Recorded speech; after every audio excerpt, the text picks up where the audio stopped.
Hello friends, welcome to second lecture of unit number 4 Network Security. Myself Nikul Jaiswal, lecturer in Computer Engineering, Sri KG Polytechnic, Bharuch. So let's have a quick recap of our previous lecture. So in the previous lecture we started with the introduction to firewall. So firewall is a barrier between the internal network and external network. So it will all the traffic that is coming into the internal network and coming out to the internal to the external network will be monitored and monitored by the firewall, and the firewall decide based on the predefined rule whether to allow the traffic or not. We have seen the working of the firewall also. There are two categories of firewall basically. First is network firewall and second is host based firewall. So the network firewall will monitor the traffic between two different networks, and the host firewall will monitor the traffic that is coming in and coming going out from that particular machine. We have also then the some characteristic of firewall. So the basic characteristic of firewall is all the traffic that is coming in into the network and going out from the network, that all the traffic must pass through the firewall only. Then we have seen the scope of the firewall and limitation of the firewall. So basic limitation of the firewall is it cannot protect the internal threat. So whenever any malicious activity or malicious traffic is traveling within the internal network, then that type of threat, security to that type of internal threat cannot be provided by the firewall. And we have also seen the several other limitations also. Now in today's lecture we will discuss the types of network firewall. So we have two types of categories of firewall. First is network firewall and second is host based firewall, that is also called as a personal firewall. So today we will discuss the types of network firewall, and after that we will discuss the personal firewall. So the firewall acts as a guard for internal network. So it will act as a guard for the internal network. So all the traffic that is coming in into the internal network and going out to the external network will be monitored by the firewall. So all the traffic must pass through the firewall. That is the basic characteristics. It then decide whether the traffic is allowed to flow or not based on the predefined rules. So all the firewall need to configure for the rules, and based on the rule the firewall decide whether to allow the traffic or not. The firewall can be implemented as hardware and software or the combination of both. So firewall can be a dedicated hardware also, and it can also be implemented as a software in the network devices like switch, routers, and other network devices like net. So there are basically four types of firewall. So the basic four types of network firewall are: first is packet filtering firewall. So this is the most common type of firewall that we are using, packet filtering firewall. Next is the application level gateway firewall. It is also called as the application proxy firewall. Then next is circuit level gateway firewall, and the last is stateful inspection firewall. So we will discuss all the firewalls, all the types of firewall in detail, how the different type of firewall will work. So let's start with our first type of firewall, that is packet filtering firewall. So from the name you can identify the working of the firewall, as a packet filter firewall will filter the network traffic based on the information provided from the particular packets. So it will capture all the packets from the network, and based on the information that is coming in the packet, like source IP address, destination IP address, then port number, source port number, then destination port number, and services, then protocols. So based on that information the firewall will take the decision whether to allow the traffic or not. So a packet filtering firewall examines each packet that crosses the firewall. So each and every packet will be monitored by the firewall that is crosses the firewall. So firewall tests the packet according to a set of rules. So all the packet filtering firewall will have to configured for the set of rules, and based on the rules the firewall will decide whether to allow the traffic for that packet or not. So if the packet passes the test, it's allowed to pass. If the packet doesn't pass, it will be rejected and the packet will be dropped. So packet filtering checks the source and destination IP addresses. So in each and every packet there will be a certain informations like source IP address, destination IP address, then source port number, destination port number, and protocols. So all the information will be checked to for the particular rules, and the packet filter will work according to that rule. So packet filtering check the source and destination IP address. So if the both IP address matches for the certain rules, then the packet is considered secured and verified.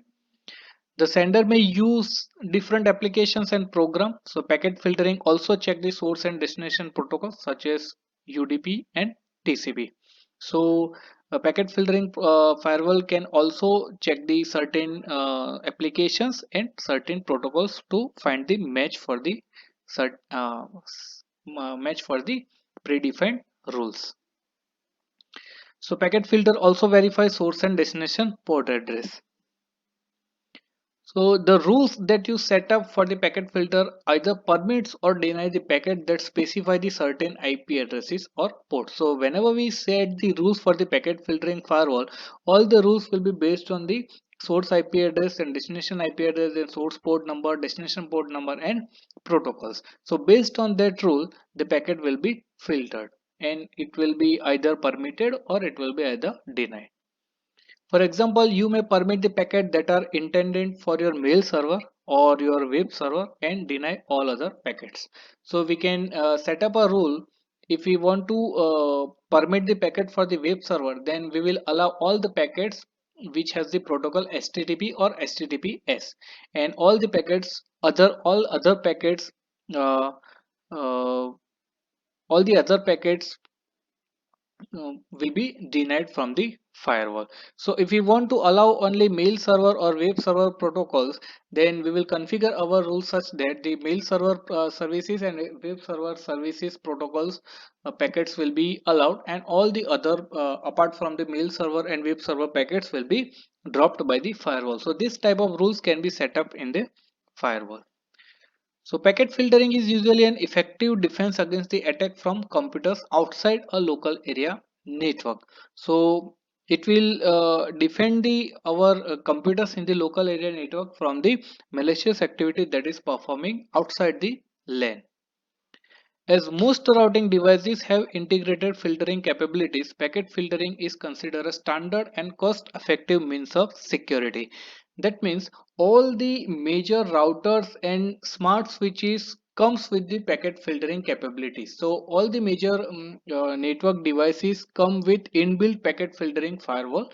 So they are capable to filter the firewall based on the certain rules, and packet filtering mechanism will be considered as a standard network security service, and it is also a very cost effective security service. So this is how the packet filtering firewall will work.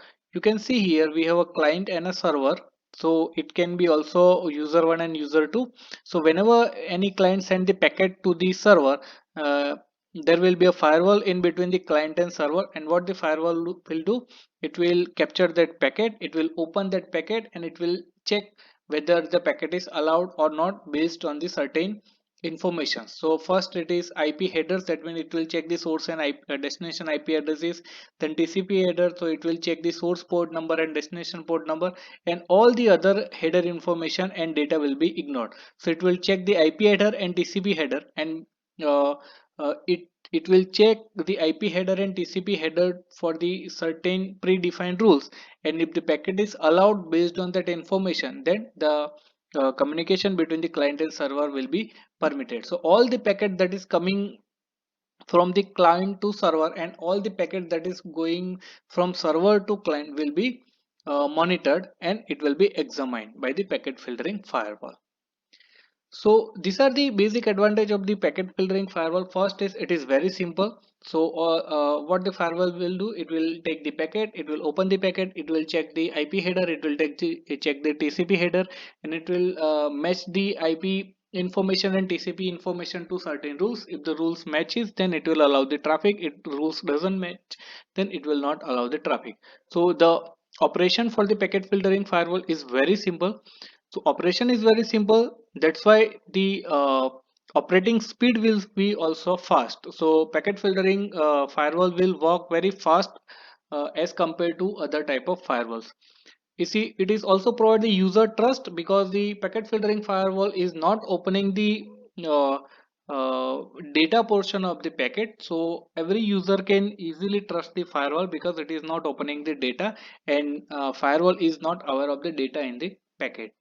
And it is also included in all major network devices. So router switches and modems by default will have the network packet filtering capabilities. If you have a broadband internet connection, and if you have a new type of modem, then that modem will also provide the packet filtering capability in network.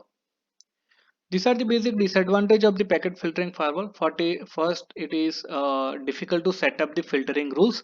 So for each and every services or protocols, we need to set up a rule. So it is very difficult to set up the filtering rules.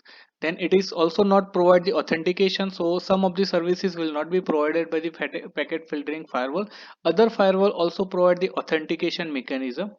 So based on that information, the unauthorized person can be kept away from the network, but the packet filtering firewall will not provide any authentication mechanism, and it can't protect in case of IP spoofing. So we have already seen what is the IP spoofing. So in the IP spoofing, the attacker or the malicious activist will provide the fake, we will generate the fake IP addresses in the IP packets. So that type of packets cannot be, that type of activity cannot be protected by the packet filtering firewalls. Now next is application level gateway firewall. So from the name we can see that the we can tell that the this type of firewall will work on the application layer of the OSI network model. So we can also say that it will work on the level number 7 in the OSI network model. So application firewall works at the levels layer 7 or the application layer of the OSI model. This device acts on behalf of client for requested services. So it will work as the proxy for the particular client. So this firewall basically when we communicate with another user, then the user 1 and user 2 will be directly connected with each other. So if any client want to service from that one from particular server, that client will be connected directly to that server. But application level gateway firewall will not allow the direct connection between the two users or the client and server.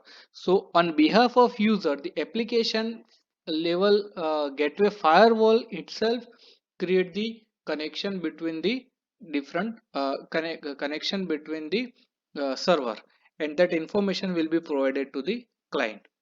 So it is also known as the proxy server. It will not allow user to directly communicate with destination. So in the computer network, when two users want to communicate with each other, both the user will be connected, and directly communication will be provided by the TCP. So we have already gone through the TCP three-way handshake. So communication connection will be established before the communication, and after establishing the connection, the communication will be started. But in the application level gateway firewall, the firewall will not permit any user to directly communicate with the destination. So on behalf of the user, the firewall itself will communicate with the destination. So the proxy firewall first establishes a connection to a destination of the traffic and inspect the incoming data packet. It works as follows. So we have several steps for the application level gateway firewall. So step 1 is user contact the application gateway using the TCP IP application such as HTTPS. So when any user want to communicate with the HTTP server, the user will contact that HTTP server through the application gateway. So first of all, the user will contact to the application gateway firewall, and that firewall will communicate with the HTTP server, and that incoming traffic will be monitored by the application gateway firewall. And after monitoring the traffic and checking the traffic, if the traffic is allowed, then and then that information will be provided to the user only. So the application gateway asks about the remote host with which the user want to establish a connection. So when the user want to establish a connection with outside machine, the user will send the request to the application gateway, and the application gateway will ask certain information about the destination, and it also asks for the user ID and password that is required to access the service. If the authentication mechanism is provided, then user ID and password will be needed. Next step will be, after verifying the authenticity of the user, the application gateway access the remote host on behalf of the user. So user will not be permitted to directly communicate with the uh, uh, destination, and the application gateway itself access the remote host or the destination on behalf of the user and deliver the packets. So this is how the application level gateway firewall will work. Let's suppose this is the web server and this is the client, and client want to access the web server. So client will not directly access the web server. The client will access the proxy server, that is our application level gateway firewall, and this firewall will communicate with the web server. So all the traffic that is coming from the web server will be come to the proxy server. Proxy server will check for the certain rules, and if the traffic is allowed, then and then this information will be forwarded to the client. So all the traffic that is passing between the client and server, that all the traffic will be monitored here. So client will not be allowed to directly communicate with the web server or to establish the direct connection with the web server. Client will establish the connection with proxy server, and proxy server in behalf of client, it will establish the connection to the web server. And if web server sends some data, that data will be sent to the proxy server. Proxy server will check the data, and if the data is allowed, then and then the proxy server will forward that data to the client. So this is how the application level gateway firewall will work. Advantage: more secure compared to a packet filtering, as we simply detect whether a user is allowed to work with TCP IP application or not. So here we are not monitoring or checking the packets, we are checking the users, whether the user is allowed or not. If user is not allowed, then traffic will not be forwarded to an internal network. Disadvantage: overhead in terms of connection. So for the single user it looks like very simple, but let's suppose we have 1,000 of users in the internal network, and all the connection for that 1,000 users will be uh, connection will be established by the application proxy firewall. So that will be the overhead for the firewall for the to creating a connection and maintaining the connections. Next is the circuit level gateway firewall. So this is the advanced level of application gateway firewall. So in the application gateway firewall, we establish the connection in behalf of the client, but in the circuit level firewall, the circuit level firewall will work on the session layer. So application proxy firewall works on the application layer, but the circuit level gateway firewall will work on the session layer, and it will maintain the session. So between the user and the destination, and behalf of the user, the firewall will establish the session with the destination. So it works at the session layer of the OSI model. So it is advanced variation of application gateway firewall. It acts as a virtual connection between the remote host and the internal user by creating a new connection between itself and the remote host. It also changes the source IP address in the packet and put its own address at the place of the source IP address of the packet from the end users. So this way the IP address of the internal user are hidden and secured from the outside world. So user will not be communicate with the outside world, but on the behalf of user, the circuit level gateway firewall will communicate with the outside world. Next and the most useful type of firewall is stateful inspection firewall. So this is the most advanced type of firewall. So this firewall combines the both packet inspection technology and TCP handshake verification to create a greater level of protection. So it will include the packet inspection technology also, and it will include the TCP handshake verification also. So it not only examine the each packet but also keep track of whether or not that packet is part of an established TCP or other network session. So stateful inspection firewall will keep track of the particular sessions between the source and destination, and each and every packet will be checked whether the packet is part of the session or not. If the packet is not the part of the session, then the packet will be dropped and rejected. If the packet is part of that particular session, then and then that packet will be allowed to communicate in the internal network. So this offers the more security than either packet filtering or circuit monitoring alone. So it tracked the TCP connection beginning with the three-way handshake. So whenever any user want to communicate with the another user with the TCP protocol, we know that the three-way handshake will be performed. So the user one will send the SYN packet, the user will respond with the SYN and acknowledgement packet, and the user again will sender will again send the acknowledged packet, and the connection between the user and destination sender and destination will be established. So stateful inspection firewall will monitor the connection from the beginning, and it will monitor the whole connection for all the time, so which occurs at the start of each TCP transaction and ends with the session's last packet. So stateful inspection firewall will monitor the connection from starting of the connection with the TCP three-way handshake and for the last session last packet. So specifically, each packet source IP address and source port, destination port, address, destination port, and TCP sequence number are traced. Most packet filtering firewall now support some degree of low-level connection tracking. So it will stateful inspection firewall will provide the low-level connection tracking, and most of the packet filtering firewall include the low-level connection tracking also for the better security. So this firewall track the state of the session and dropping packet that are not part of the session allowed by a predefined security policy. So stateful inspection firewall will monitor the connection of the source and destination, and it will monitor all the whole this session, and it will drop the packet if the packet is not part of the session for predefined security rules.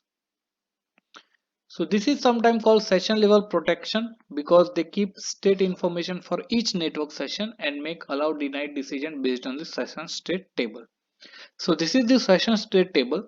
So whenever a client want to communicate with the server, so this firewall will work as a so this is the packet filtering mechanism, and this is the uh, packet filtering based on the state table. So it all the stateful inspection firewall maintain the state table. So it will take the source IP address and destination IP address and port number, and it will check the state of the connection. Clear? If the state of the connection is established, then and then the packets will be allowed.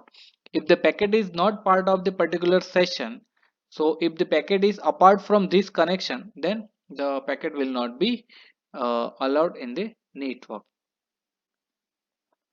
So these are the types of firewall and comparison of firewall. So you can study the comparison of the different firewall uh, in detail. So you can see here the packet filtering firewall, the advantage is efficient at processing packets and enables complex security policies through filtering or protocol headers. So we can make the complex security policies also for the packet filtering firewall. And you can see the disadvantage, incapable of filtering the application layer.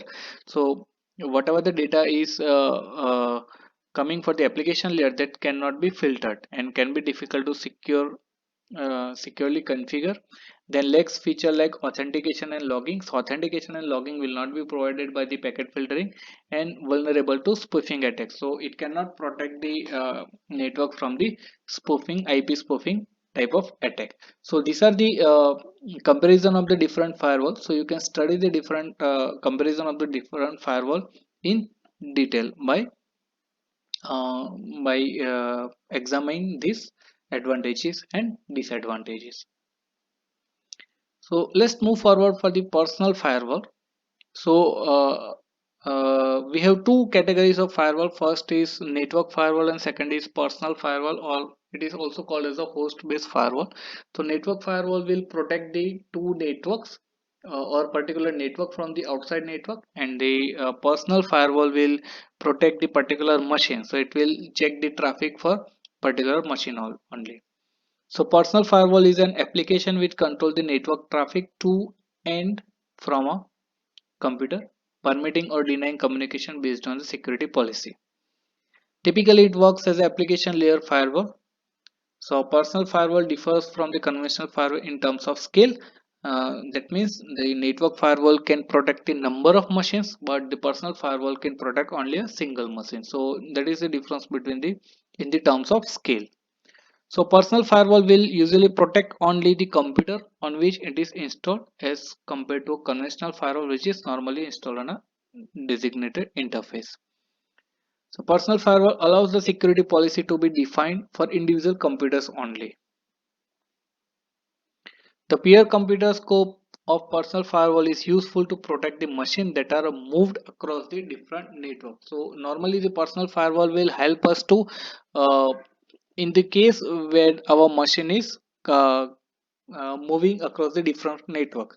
Let's suppose we have a we have a laptop and we are using the different network in a day for the communication. In that type of situation, the personal firewall can help us. For example, a laptop computer may be used on a trusted intranet at the workplace where the minimal protection is needed, as a conventional firewall is already in place and service that require open ports such as file and printer sharing. The same laptop could be used in the public Wi-Fi hotspot there where strict security is required to protect from the malicious activities. So in this case, the personal firewall can protect the laptop from the malicious activity from the public networks. So most personal firewall will prompt the user when a new network is connected for the first time to decide the level of trust and can set the individual security policies for each network. Features of the personal firewall: block or alert the user about all authorized inbound and outbound connection attempts. So whenever any malicious activity found by the personal firewall, the alert will be generated to the user. Allow the user to control which program can or cannot access the local network. So that can be feature will be provided in the personal firewall. Then hide the computer from port scan by not responding to unsolicited network traffic, and monitor the application that are listening for the incoming connections. That can also provided by the personal firewall. Then monitoring regulates all incoming and outgoing internet users. Then it can also prevent the unwanted in network traffic from locally installed applications. Then provide information about the destination server. Then track the recent incoming events, outgoing events, and access or try to access your computer. So that malicious activities can be tracked by the personal firewall. Then it will also block and prevent the hacking attempt or attack from the hackers. The limitations of the personal firewall are: if the system has been compromised by the malware, spyware, or similar software, this program can also manipulate the firewall. So, if any virus has been installed in your machine, then that virus can also manipulate the firewall rules also, because both are running on the same system. It may be possible to bypass or even completely shut down software firewall in such manner. A firewall cannot notify if it has been incorrectly configured. If we incorrectly configure the firewall in our operating system, then it cannot notify the user for the malicious activities. Firewall may limit access from the internet, but it may not protect your network from wireless and other access to your systems. So this was all about the types of firewall. I hope you did understand all the topics that has been discussed in this video lecture. Thank you so much.